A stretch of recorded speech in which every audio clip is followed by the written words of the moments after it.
આ કોણ આવી આવે છે? લાગે છે તો વિદુષક છાના નો રે પછી સંસારના હોય કે નાટકના. એ વિદુષક જલ્દી કર, બધા આવી ગયા છે. એ આવો મારા શેઠજીને, આવો મારા શેઠાણી. તાક થયા તાક થઈ. શું બધાને આવો કરે છે? દૂર દૂર આખી દુનિયાને બોલાવીશ. તને કઈ વાંધો છે? ના રે ના, તને ખબર છે હું આ બધાને કેમ બોલાવું છું? નથી ખબર. હું આ બધાને આને જોવા બોલાવું છું. થોડા સમય પૃથ્વી પર કંઈક આવું જ વિકૃત જીવ પડતું દેખાશે. આ મોડેલ પીસ છે, મોડેલ પીસ, સમજ્યો? ના રે ના. તું એમ નહીં સમજે. રંગલા, ઓ રંગલા, જલ્દી આવતો. એ રંગલા, આ વિદુષકના હાથમાં જોયું? કઈ સમજાયું હોય તો સમજાવ. હા રંગલા, કઈ સમજાયું તો મને પણ સમજાવ ને. અરે રંગલી, આમ તો આમાં માતાને જોખમ છે. શી રીતે માતાને જોખમ છે? અરે શું એક જ ટ્રેકમાં વિચાર્યા કરે છે? જે જન્મ આપે તેને જ શું માં કહેવાય? હાસ તો માં તેમાં બીજા બધા વગડા નવા. અરે રંગલી, આ સૃષ્ટિને પોતાના ખોળે ઉછેરનાર ધરતી માતાને પણ માં કહેવાય કે નહીં? તે વળી ધરતી માતાને શેનું જોખમ? તારા જેવા જો છૂટાછવાયા ન કરતા તો જોખમ ખરું હો. રંગલી, મારી ઉડાવ નહીં, વાત સિરિયસ છે, થોડી ગંભીરતા. આપણે જીવનમાં સમયસર જીવીએ છીએ તો આપણું જીવન કેવું બરાબર ચાલે છે કે નહીં? બસ સમયસર સમજી ગઈ, આગળ તો બોલ. આ નીતિ નિયમો આ સૃષ્ટિના પણ હોય ને. કેવી રીતે? ના સમજી? જો સમજાવું. ચોમેરે તાપ વધે, ઋતુઓનો વ્યાપ ઘટે, તો સૃષ્ટિનો લઈ જાણે આજ ખોર વાય છે, હિમખંડો પીગળીને દરિયામાં જાય છે, કાલની આ ધરતી ડૂબેલી દેખાય છે. હા હા રંગા, આ ધરતી ડૂબી જશે, આપણે પણ ડૂબી જશું. હા હા હા રંગા, મને તો તરતા પણ નથી આવડતું. હવે શું થશે? અરે કોક નામ, આ વાતાવરણમાં વધતી ગરમીને નહીં અટકાવે તો ચોક્કસ ડૂબી જઈશું. અલ્યા, તો આ ગરમીને હું થોડી કહેવા જાઉં છું કે ગરમી વધ, ગરમી ના વધ. અરે આ તારા અને મારા કહેવાથી ગરમી વધતી હોય ને તો શું હાલવાલ થયા લોકોને તને ખબર છે? તો વાતાવરણમાં ગરમી વધે કઈ રીતે? જો સમજાવું. કારખાના વાવવાને વૃક્ષો કપાય છે, સૃષ્ટિનું કેવું નિકંદન કઢાય છે, પર્યાવરણ આખું આ કેવું ડોળાય છે, ધરતીને માથે તો ખતરો ટોળાય છે.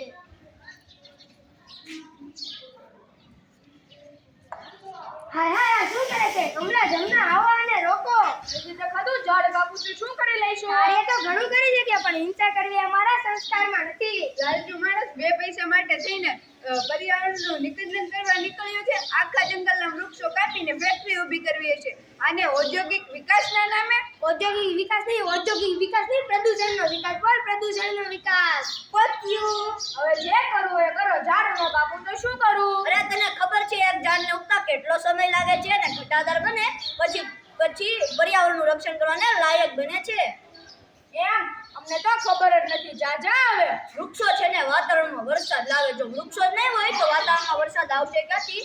પરિણામે સૃષ્ટિનું તાપમાન વધશે. એની કોને પડી છે? વૃક્ષો કાપીને બે પૈસા મળે એટલે બસ.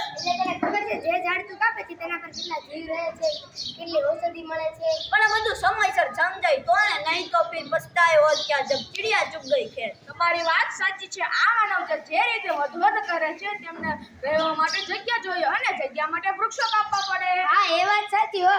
જેટલા માણસો વધારે એટલે કુદરતી સંપત્તિ વધારે. આપણે ખાવાનું જોઈએ, તેલ જોઈએ, ગેસ જોઈએ, પેટ્રોલ જોઈએ, પાણી જોઈએ, બધું જોઈએ. એટલે વસ્તી વધારો જ મુશ્કેલીનું કારણ છે. આ માનવ જાતે જ પર્યાવરણનું નિકંદન કર્યું છે.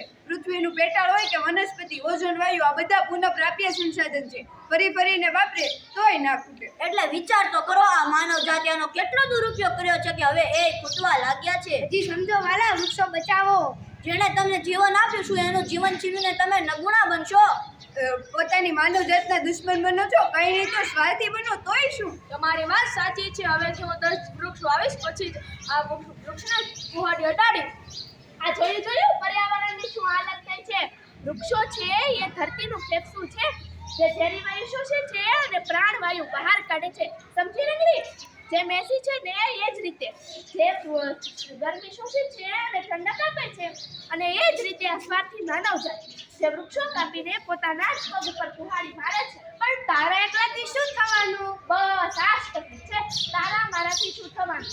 કોઈ કે તો શરૂઆત કરવી પડશે ને રંગલી. કેવી રીતે રંગલા? બધું વૃક્ષો વાવીને પર્યાવરણની રક્ષા કરીને રંગલી, જો આપણે શરૂઆત કરીશું ને તો કાલે ઉઠીને જોઈશું તો મોટો સમુદાય આપણી પાછળ પર્યાવરણની રક્ષા કરતો દેખાશે. સાચી વાત છે રંગલા, મને ગાવાનું મન થાય છે. રંગલા, હું ગાવ? ગાને રંગલી, ગાને. છોડવા રોપો ને વૃક્ષો વાવો, પર્યાવરણની શોભા વધારો. આજે વાવશો બીજ નાનું, કાલે ઉગશે વૃક્ષ મજાનું. વૃક્ષ બસ હવે રંગલી, જેમ આપણે સમજ્યા તેમ પેલા લોકોને પણ સમજવું પડશે ને. પેલા લોકો એટલે કોણ રંગલા? નમસ્કાર, good evening ladies and gentleman. Oil and gas association તરફથી હું દર્શન કોન્ટ્રાક્ટર આપ સૌનું હાર્દિક સ્વાગત કરું છું. ઓઇલ એન્ડ ગેસ એસોસિએશન દરેક વર્ષે શ્રેષ્ઠ ઉદ્યોગપતિ એવોર્ડ જાહેર કરે છે. આ વખતે મિસ્ટર મહેતાને 1,823 કરોડના પ્લાસ્ટિક, પેપર અને સિમેન્ટ ઇન્ડસ્ટ્રીને એક નવી જ ઊંચાઈ આપી છે. તો આ વર્ષે આ એવોર્ડ જશે મિસ્ટર મહેતાને. Please mister Mehta, come on the stage. Thank you very much. Mister Mehta, તમને એવોર્ડ આપતા ઘણી ખુશી થાય છે. તમને 2 શબ્દો બોલવા વિનંતી. Objection, I have objection. Please, તમે ડિસ્ટર્બ કરી રહ્યા છો. હવે એને એવોર્ડ આપો છો જે પર્યાવરણને નુકસાન કરે છે.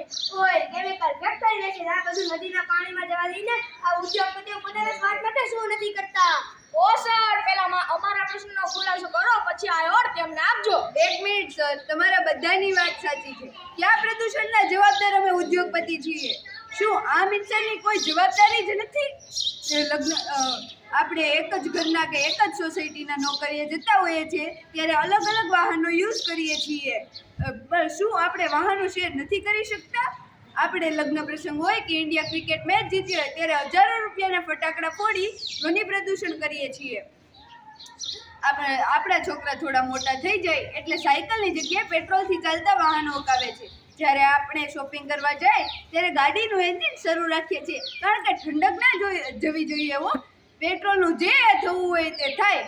હવે કાંઈ નથી બોલતા, બોલો ને. તમારી વાત સાચી છે, પરંતુ એનાથી તમારી જાતને સારી પુરવાર ન કરો. આ કારખાનાનું ગંદુ પાણી નદીમાં નાખો છો ને, એનાથી જ પાણી દૂષિત થાય છે. હા, એના કારણે નદીના જળચર જીવો નાશ પામે છે અને ધુમાડાના કારણે હવાનું અને કેમિકલના કારણે જમીનનું પ્રદૂષણ વધે છે. જો આમ જ ચાલ્યું રહ્યું ને તો શ્વાસ લેવા શુદ્ધ હવા નહીં મળે, ચોખ્ખું પીવાનું પાણી પણ નહીં મળે. પ્રદૂષિત પાણીથી સિંચાઈ થશે ને તો 2 ટકનું ખાવાનું નહીં મળે. અધૂરામાં પૂરવા પ્લાસ્ટિક જમીન પર નાખતા પ્રદૂષણ કરે છે. જમીનમાં પ્લાસ્ટિકનું રિસાયકલ નહીં થાય. આ પ્રદૂષણમાં વાતાવરણમાં ગરમી વધારે છે. આ વાતાવરણમાં ઓઝોન વાયુનું અસંતુલન છે ને એ મોટી તકલીફો ઊભી કરશે. પછી સૂર્યના પ્રખર તાપ સીધો સહન થશે. જો આવું ને આવું ચાલતું રહ્યું ને તો માનવજાત પણ ખતમ થઈ જશે. માટે જાગો, ચેતો, સમય પાકી ચૂક્યો છે. જો હજુ પણ નહીં જાગીએ ને તો સંકટનો કોળિયો ક્યારે બનશે એનો ખ્યાલ પણ નહીં આવે. તો આપણે એક ઈમાનદાર પૂર્વકની પ્રતિજ્ઞા ના લઈ શકીએ? હા, તમારા બધાની વાત સાચી છે. હું આ એવોર્ડ નહીં લઈ શકું. હું આ એવોર્ડ પાછું આપું છું, પણ એકવાર અમારા ઉદ્યોગપતિના સુધારવાથી આનો ઉકેલ નહીં આવે. આપણે બધાને સાથે મળીને પર્યાવરણની રક્ષા કરવી પડશે, કારણ કે માણસ જે ડાળ પર બેસે છે એ જ ડાળને કાપે છે. જે ડાળ પર બેઠો માનવ એ જ ડાળને કાપે છે.